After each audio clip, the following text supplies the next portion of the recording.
Hello and welcome to this workshop. My name is Hannah Harvey, and I'd like to tell you a story and tell you a little bit about how I crafted that story as we go. Some of the techniques that storytellers use often involve research. Stories come from a lot of different arenas, sometimes from the realm of personal experience, your own stories, things that have happened to you, and sometimes they come from the world of folktale and myth and fairy tale. And the story that I'd like to tell you today is one of those folk tales and fairy tales. And it comes from the Grimm brothers, who collected stories. This is one collection of the Grimm's tales. This is another collection of the Grimm's tales. And as you look at folk and fairy tales, one of the things that I'm drawn to as a storyteller are stories that are connected with Appalachian history and Appalachian cultural history. I grew up in northeastern Tennessee, and I moved back there. This is what is my native home, and it is my home now. And so I live in northeast Tennessee in the mountains. And one of the things that I love is finding out more stories from the cultures of people who immigrated to this region. And there's a lot of different cultural groups that immigrated over the years to this region. And one of the big groups that came here were Germans and German-speaking people. And so a lot of the superstitions that you find in Appalachian folklore come from the Germans. This is an excellent book. And there are a few out there about German cultural heritage in Appalachia, but this is one of those books. So as you see, I'm holding up some books and some of the things that you'll want to do as a storyteller when you look at folk tales and you find a fun folk tale that you think, I think I might want to tell this story, is look for more than one version of that story, because there are often different translations, different versions, different edited collections, and you'll find lots of different details in the stories. As you look from collection to collection. So one of the first great places to check out is your local library and look not only at the different versions of stories, but also look more into the cultural heritage and the locations and the places that story came from. This is a story that comes from Germany, collected by the Grimm brothers. And in this story, I use sound effects to help tell the story and create a picture in your mind of the different characters. And I'd like for you to help me tell this story using some of those sound effects. One of the characters in this story is a little bit slimy, and when he walks around, he makes a certain sound. He doesn't just walk around, he slurps around. So in the story, you'll hear me using sound effects, and you'll see me using my hands to simulate webbed feet. And that might give you a clue as to what this story is. But can you make that sound with me? This story is called The Frog King, or Iron Heinrich. And it goes like this. And it has one of the best beginnings in all of folklore, in my opinion. It begins as the Grimm brothers recorded it in one of their editions. In olden times, when wishing still helped, there lived a little princess. And that little princess loved one thing more than anything else in the whole world, and that was herself. She loved herself. But if there was one object that she loved more than anything else, it was a tiny golden ball, eine goldene Kugel. In German, the word is Kugel. Can you say that word with me? Kugel. Meine goldene Kugel. And she would take that ball and she would toss it up and down, and up and down, higher and higher. She'd go up and down. Let me see my golden Kugel. You want? You want to catch it? You can catch it. Here, I will toss it to you. Okay, here you go. You got it? Yes, it's meine goldene Kugel. Now give it back. It's mine. Throw it back. Throw it back.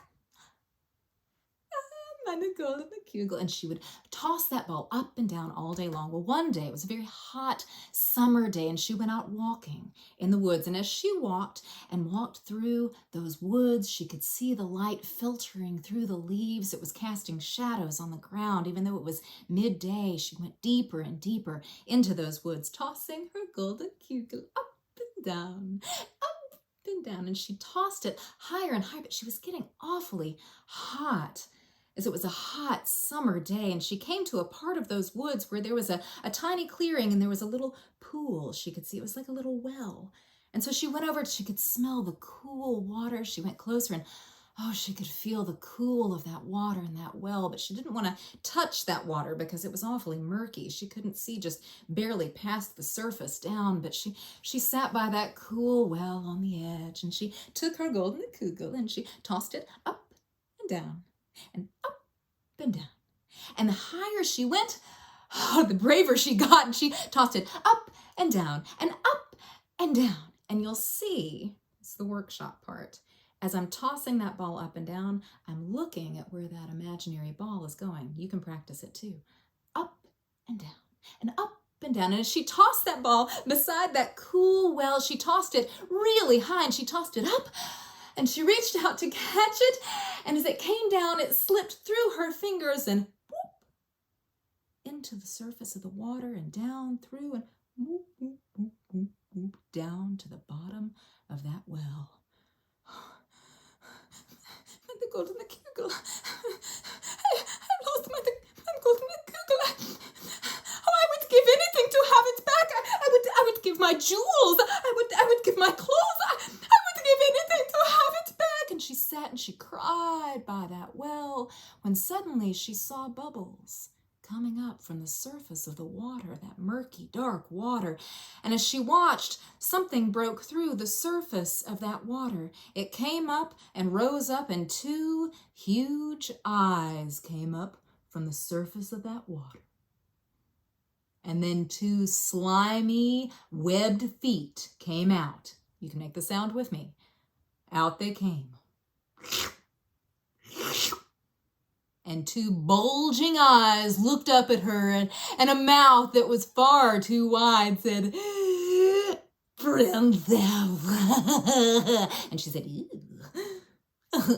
Princess, I can get your golden ball back for you." And she said, "Ooh, what? That is nice. Would you get it back for me now?" "Yes, if." And there's always an if. She looked down at this creature talking to her. Can you guess what the creature was by this time? A frog. A slimy, wet frog. And that frog looked up at her and said, "If," because there's always a catch in fairy tales, "if you will take me home with you and let me eat off of your plate, and hold me in your little hand, and let me snuggle with you, and lay me down soft and warm on your little pillow. If you do that, I will get your ball." And she said, "Ooh." And she thought to herself, "Well, he's a nasty little frog, but my legs are longer than his, and I can run faster than he can. Once he gets his ball back for me, I can just run away, and I don't have to actually take him back home with me." And so out of her mouth she said, "Yeah, you go get my ball for me, and I will take you back to the palace. Should you lie to the magic frog?" Never lie to the magic frog. "Okay." "Here I go." And down under the surface of the water he went. And he sunk down below that murky water where she couldn't see him. She couldn't see a thing. And she looked, and she was nervous, but she saw, after a while, she saw those ripples and those bubbles. And out through the surface of the water came that frog with something. "Wow. Here you go." And out popped that golden kugel from his mouth. "Princess, there you go." And he spat that golden ball, and out it rolled from his mouth out into the grass, and she picked it up and she wiped it off in the grass. It was so slimy, but my golden kugel, I have find the golden kugel back. And she tossed it up and down, caught it, bye-bye, and she went running away. And the poor frog, Princess, wait! And he tried to catch up with her, but his little frog legs were just no comparison to her long legs as they ran and ran and ran back to the palace. And there she was at the palace for the whole rest of the day, up and down, and the rest of the evening, up and down. And she went to bed, woke up the next day, didn't think a thing in the world about that frog. But as the day passed and she tossed her ball up and down, and down, it came time for supper toward the end of that day. And by then she had completely forgotten about the frog, and she came in to the palace dining room, and there was her father, the king, at one end of the table, and her mother, the queen, at the other, and she sat with her other sisters, and she sat and she had her little golden ball beside her golden plate and her golden fork and her knife and spoon, and there she was served a delicious meal, and just as everyone was about to dig into their meal, she heard a sound. They all heard it. It was a familiar sound.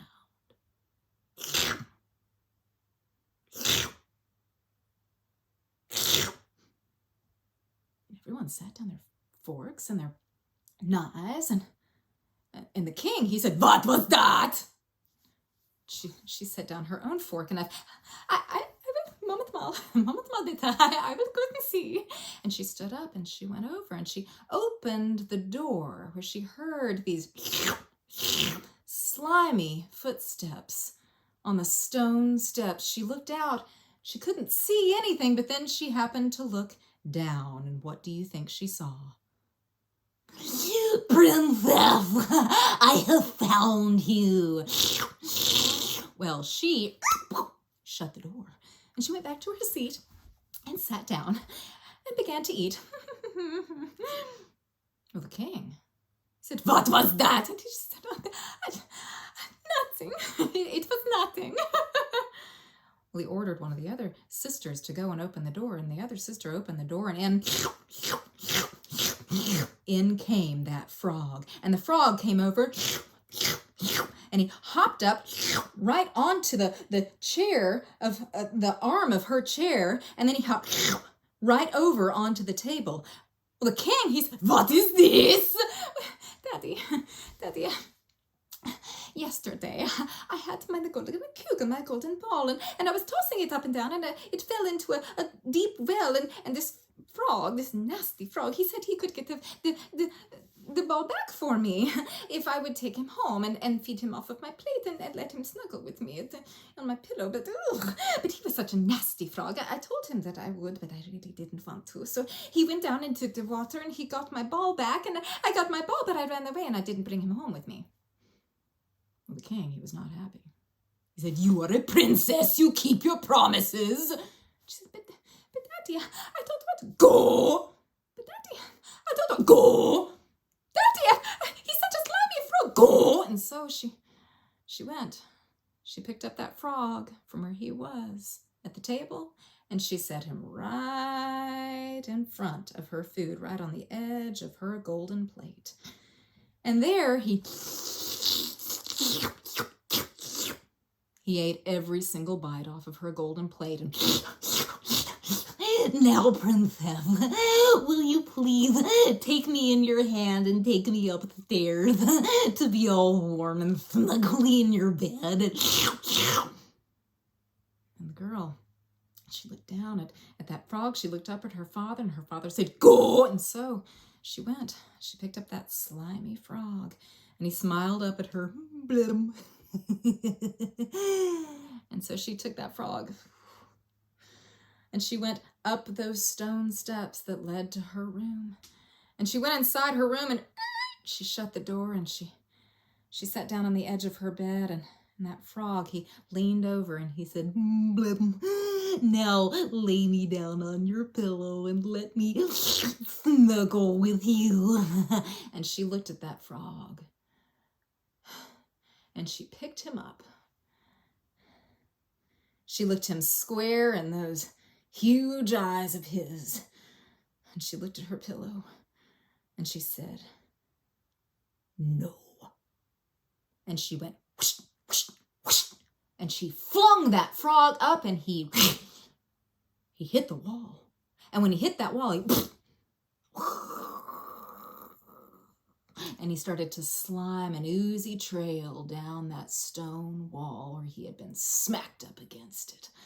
And the girl, well, that is that. She laid down on her clean pillow with no slime, and she rolled over and began to fall asleep. But almost when she was asleep, she heard a sound. It was a strange sound. And she heard it, and she pulled the covers up, and she turned around, and she looked, and she saw the slime trail where that frog had oozed down, and she looked down where there should have been a broken dead frog, but there wasn't a broken frog. It was the most handsome man she had ever seen. Oh, you are not nasty at all, are you? Oh, and she remembered how she had behaved with that frog. But the frog, it was really a prince or a king. He held out his hand to her and he said, "Dunk, thank you." She had broken the spell. And she reached out her hand to him. And all night long they talked and laughed and danced and played. And where her little ball had gone to, she cared not. She had had it in one hand with the frog in the other when she smacked him up against the wall, but as she reached out her hand to take the prince's hand, the ball fell from her hand, and it rolled down those stone steps, plunk, plunk, plunk. It ran out the door and rolled out the door of that palace and on to its next home. But she had found her home in him. And the next day, a chariot went driving up to that palace door. And it was that chariot, it was pulled by white horses. And the carriage, it had golden reins. And there was a man who was sitting there driving that carriage. And as the couple, they walked downstairs, the father, the king, and the wife, the mother, the queen, they were standing there by the door. And the girl, she and her prince, she looked up at her father, and her father looked down at her in love. And he said, "Go," as so many other parents say when their daughters fall in love and walk out the door. He said, "Go." And off she went with the prince. They came into that carriage and they closed the door and they heard the crack of the whip, but then they heard, as they drove away, they heard a strange sound. It was a cracking noise, and it wasn't the whip. And the girl, she thought the whole carriage must have been falling apart. That chariot, she thought it might have been falling apart, but she heard that servant who was driving that chariot. She heard him say, "Nein, nur mich, nur mich." It was the prince's servant who had cared for him all the years before he had been transformed into a frog. That servant who drove the carriage, and the servant whose heart had broken for his prince when his prince had fallen under the enchantment that turned him into a frog. And so that servant, to hold his heart together, Henry, Iron Heinrich, he had 3 iron bands placed around his heart to hold his broken heart together. But once he saw his prince transformed back into who he had always been inside, and when he saw the princess who had been transformed from a girl who only loved a golden ball to a girl who could love his prince, his heart was full to bursting, and mended. That heart grew, and it grew, and Iron Heinrich's heart burst through those 3 golden bands that had held his heart together. Crack, crack, crack, and away they rode in that carriage, whoopich, to the sound of the whip, and the hooves. And that is the story of Iron Heinrich, or as we often know the story, the Grimm's version of the Frog King. And that is a story that you'll find in these different collections of Grimm stories.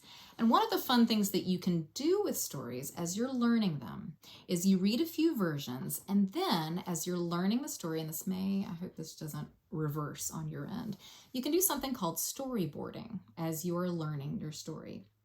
And when I always do this with any of my stories, this is a simplified version of this story. It has the beginning and the middle and the end.